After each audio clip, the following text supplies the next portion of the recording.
ప్రాంత ఉపాధ్యాయ సంఘం టీపీఎస్ ఆధ్వర్యంలో రాష్ట్ర వ్యాప్తంగా తెలంగాణ వచ్చిన తర్వాత ఎన్నో సమస్యలు ఉపాధ్యాయులు ఎదుర్కొంటున్నారు.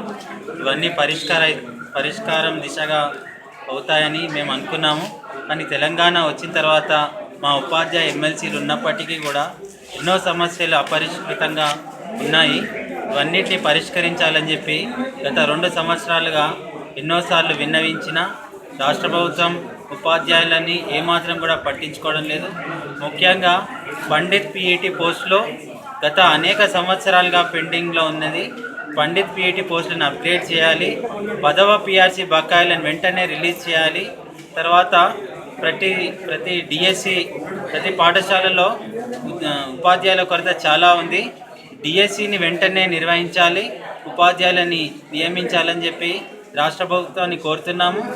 ఈ సందర్భంగా తెలంగాణ ప్రాంత ఉపాధ్యాయ సంఘం రాష్ట్ర వ్యాప్తంగా 3 దశలలో ఆందోళన కార్యక్రమాలు చేపట్టడం జరిగింది. మొదటి విడతగా ఈరోజు ప్రతి మండల తహసీల్దార్ గారికి వినతి పత్రం ఇవ్వడం జరుగుతుంది. నెక్స్ట్ 2వ స్టేజీ లోపల జిల్లా డిఈఓ కార్యాలయాలు ముట్టడి, 3వ స్టేజీ ఆగస్టు 3న ఇందిరా పార్కులో పెద్ద ఎత్తున వేలాది మంది ఉపాధ్యాయులతో ధర్నా నిర్వహించడం జరుగుతుంది.